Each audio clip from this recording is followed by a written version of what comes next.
स्वागत है आप सभी का मेरे YouTube channel NCERT Sanskrit classes पर। आज मैं आपको कक्षा 10 संस्कृत संबोधिनी के अष्टम पाठ शल्य चिकित्सकः सुश्रुतः चैप्टर का हिंदी अनुवाद कराऊंगी। सृष्टे आरंभे एव आयुर्वेदस्य अवतरणम् अभवत्। सृष्टि में आरंभ से ही आयुर्वेद का अवतरण हुआ है। ब्रह्मा तपः कृत्वा आयुर्वेदम स्मृतवान। ब्रह्मा ने तपः कृत्वा यानी कि तपस्या करके आयुर्वेद का स्मरण किया। प्राचीन काले चिकित्साया मात्र एकम साधनम आयुर्वेद एव आसीत्। प्राचीन काल से ही चिकित्सा के क्षेत्र में एकमात्र साधन आयुर्वेद था। प्राचीन कालाद अद्य अवधि पर्यन्तं भारतीय परंपरायाम् आयुर्वेद चिकित्सा प्रचल्यमाना आसीत्। भारतीय परंपरा में आयुर्वेद चिकित्सा प्रचलित है। यानी कि प्राचीन काल से आज तक भारतीय परंपरा में आयुर्वेद चिकित्सा का प्रचलन हुआ है। गुरु परंपरा माध्यमेन ऐसा चिकित्सा विधा विकासम प्राप्नोत्। गुरु परंपरा के माध्यम से ऐसा यह चिकित्सा विधा का विकास हुआ है, प्राप्त हुआ है। यानी कि गुरु परंपरा के माध्यम से चिकित्सा के विकास हमको प्राप्त हुआ है। एकदा देवदासः स्वशिष्यान् आयुर्वेदं पाठयन् आसीत्। एक बार देवदास स्वशिष्यान् यानी कि अपने शिष्यों को आयुर्वेद पाठयन आसीत् यानी कि आयुर्वेद की शिक्षा दे रहा था। तदा शिष्येषु अन्यतमः सुश्रुतः गुरोः अभिवादनं कृत्वा अपृच्छत्। तदा यानी कि तब शिष्येषु अन्यतमः शिष्यों में एक सुश्रुत गुरु यानी कि गुरु को अभिवादन करके अपृच्छत् यानी कि बोला, भो गुरु, हे गुरु, उत्तमः चिकित्सकः कः भवति? उत्तम चिकित्सक कौन होता है? सुश्रुतस्य प्रश्नं श्रुत्वा गुरु अकथयन्। सुश्रुतस्य प्रश्नं श्रुत्वा गुरु अकथयत्। सुश्रुतस्य का प्रश्न सुनकर गुरु अकथयन् यानी कि बोले, भो शिष्यो, हे शिष्य, तव प्रश्नः श्रेष्ठः। आपका प्रश्न क्या है? श्रेष्ठ है। शृणु, सुनिए, यह साहसेन पूर्ण भवति ही। यस्य मस्तिष्कः रोगिणः रोगनिवृत्ते सर्वदा सक्रियः भवति। यः स्वजीवनस्य उपयोगः समर्पणं च रोगिणां हिताय करोति। सुनिए, यह यानी कि जो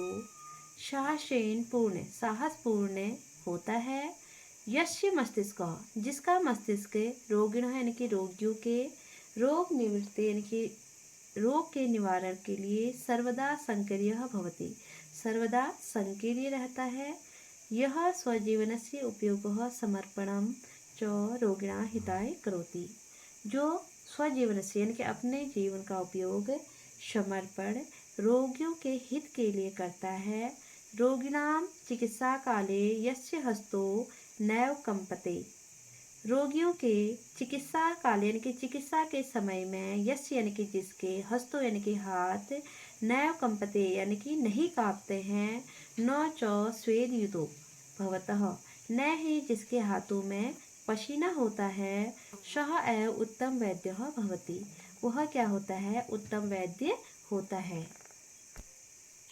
गुरु वचनम श्रुत्वा सुश्रुत अवदत्। गुरु के वचनों को सुनकर सुश्रुत बोला, धन्यो अस्मि गुरुवर्यः। हे गुरुवर्य, मैं धन्य हूँ। भवता चिकित्सानां गुण प्रतिपादनम कृतम। भवताम यानी कि आपके चिकित्सानां चिकित्सा के गुण प्रतिपादन यानी कि गुणों का प्रतिपादन करके भवताम वंचासी परिपालन आपके वचनों का मैं क्या करूँगा? पालन करूँगा। वयम चिकित्सा कार्ये संपृक्ता भविष्यामः। वयम यानी कि हम चिकित्सा कार्य में हमेशा संलग्न रहेंगे। ऐसा देवोदासस्य शिष्य, यह देवोदास का शिष्य विश्वामित्रस्य पुत्रस्य विश्वामित्र का पुत्र था। ईशा पूर्व 6 शताब्द्या जन्म प्राप्तवान। छठी शताब्दी पूर्व ईशा पूर्व इनका जन्म हुआ था। एतेन सुश्रुत संहिता नामकः आयुर्वेदस्य महान ग्रंथः रचितः। एतेन जिसके सुश्रुत संहिता जिन्होंने सुश्रुत संहिता नामक आयुर्वेद जैसे महान ग्रंथ की रचना की। ग्रंथे अस्मि तेन शल्यचिकित्सायाः विस्तरेण वर्णनं कृतम्। अस्मिन् ग्रंथे इस ग्रंथ में तेन यानी कि उनके द्वारा शल्य चिकित्सा के बारे में विस्तृण यानी कि विस्तार से वर्णन किया गया है। शल्य क्रियाएं सुश्रुत पंचविंशत एकशतम् उपकरणां प्रयोगं करोति स्म। शल्य क्रिया में सुश्रुत ने पंचविंशत यानी कि 25 और 100 उपकरणों का प्रयोग किया। शल्य क्रिया कठिना आसीत्। शल्य क्रिया क्या होती है? कठिन होती है। अतः तदर्थम् एतेषाम् उपकरणाम् अन्वेषणं श्रुतेन कृतम्। अतः उनके तदर्थम उनके लिए उपकरणों का अन्वेषण यानी कि रिसर्च सुश्रुत द्वारा की गई। शल्य चिकित्सा क्या होती है? कठिन होती है। उसके लिए उपकरणों का अन्वेषण सुश्रुत द्वारा किया गया। अतेषु उपकरणेषु विशिष्ट कर्तव्यः सूच्यः संदिशकः आसन्। अतेषु उपकरणेषु इन उपकरणों में विशिष्ट कर्तव्य सूच्य यानी कि सुई, संदिशकः यानी सुई और क्या होती है?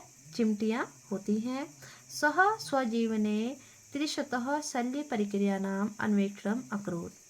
सः स्वजीवने वह स्वजीवन यानी कि अपने जीवन में 30 यानी कि 300 शल्य प्रक्रियाओं का उन्होंने क्या किया? अन्वेषण किया। यानी कि उन्होंने 30 यानी कि 30 शल्य क्रियाओं का उन्होंने अन्वेषण किया। सुश्रुतः नेत्रस्य शल्य चिकित्सां करोति स्म। सुश्रुत द्वारा नेत्र शल्य चिकित्सा करोति स्म यानी कि सुश्रुत नेत्र शल्य चिकित्सक थे। नासा संधान कर्णपाली संधानादीनां कॉस्मेटिक सर्जरी शल्यकरणे सः अतीव निपुणः आसीत्। नाक जैसी सर्जरी और कानों जैसी सर्जरी कॉस्मेटिक सर्जरी शल्यकरण सह अतीव शल्यकरण में वह क्या थे? निपुण थे।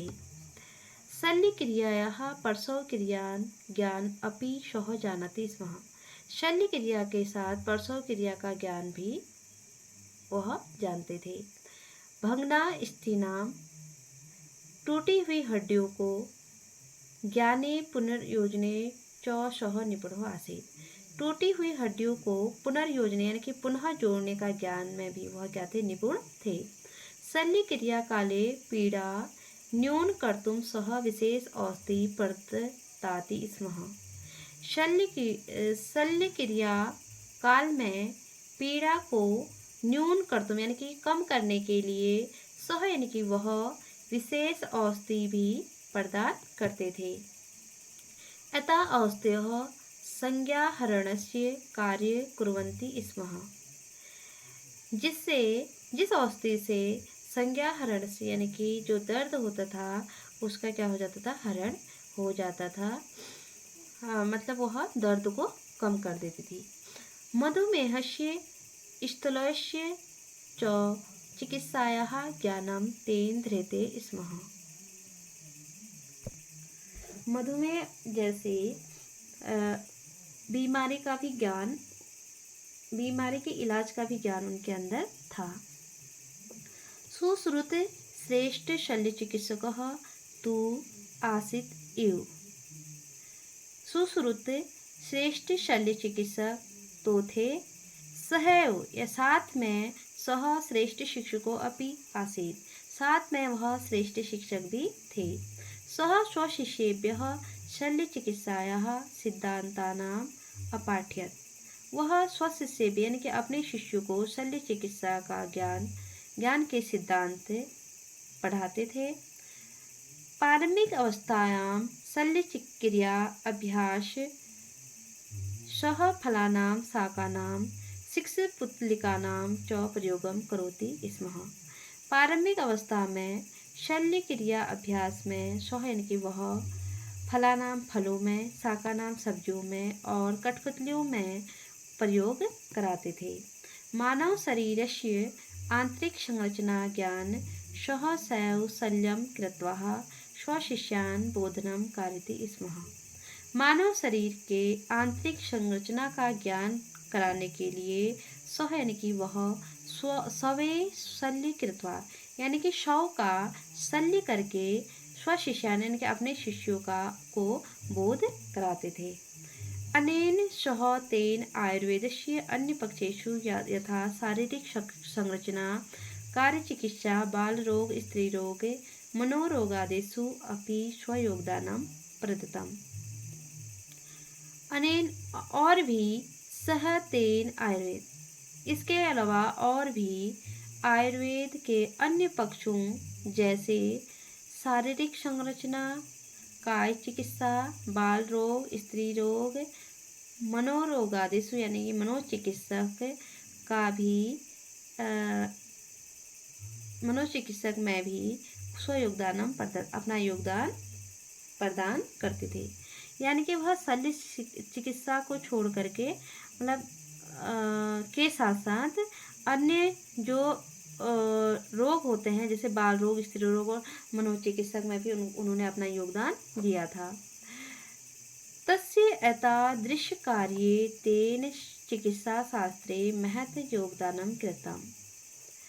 तस्य एतादृश कार्य यानी कि उनके इस कार्य को देख करके चिकित्सा शास्त्र ने उनको महत् योगदानं कृतम्, महत्वपूर्ण योगदान दिया। अतएव सः शल्य चिकित्सायाः पितामहः कथ्यते, जिसके बाद उनको शल्य चिकित्सा का पिता कहा जाता है। सुश्रुतेन प्रतिपादिता चिकित्सा पद्धति ने केवलं तस्मिन् काले अपितु साम्प्रतिकाले अपि तस्याः महत्वेन उपयुज्यमानः वर्तते। सुश्रुतेन द्वारा प्रतिपादित चिकित्सा पद्धति ने केवल उस काल में अपितु संप्रतिकाल यानी कि आज भी इस समय भी उसका क्या है, बहुत महत्वपूर्ण स्थान है। Thank you. अगर आपको मेरी वीडियो पसंद आई, समझ में आया तो आप लाइक, शेयर एंड सब्सक्राइब करके जाइएगा।